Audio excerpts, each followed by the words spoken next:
Hello guys. So naday ko diri dapit sa moang daplin sa dagat. So daghan kay mga basura no awa. As you can see, daghan jud kayo ang mga naanod sa daplin sa dagat. So naka-decide ko nga manguha og mga plastic og mga basura para mahinay-hinayan og kanang makuan-kuan lang gamay ang basura, like gamay ra bitaw nga sako akong nadala kay mahal kayang sako tag G's ang usa. So mga to nang ko diri mga plastic nga mga inani. Ako ra ang ginahinayag koan.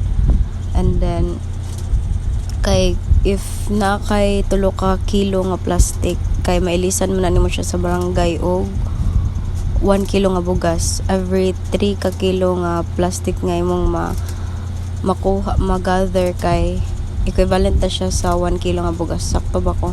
Basta ba man tingon nila, so mo to naabot man akong mama, so nitabang sad na siya og panguha og mga plastic ug ako nagkuha sa kuan mga basura kung ginahinayan og butang sa sako. And then abot sad na akong Paris, mo to ginahinay sad na siya pangitag mga plastic dira.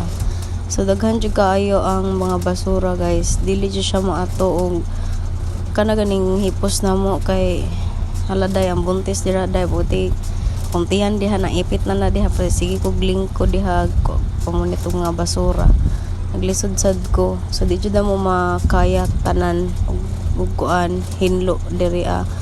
So if naamoy mga extra nga sako diha nga wala gamita or like kanang masudlan lang jud sa basura, if ganahan sad mo mutabang pwede ra jud kayo gikapoy naman ang buntit day nilingkod na lang ko kumpara sa lan na diha mo ga pamunit og mga plastic, mga basura diha iyang gipangkuan sa sako.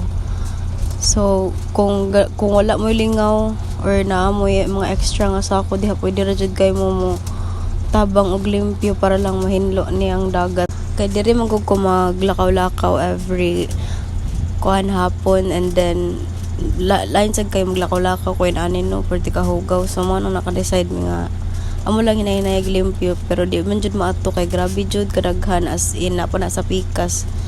So sa mga ganahan mo tabang diha magtinabangay lang jud tag limpyo ani para malimpyo atong daplin sa dagat. So mao day niya mo nakuha day mga basura.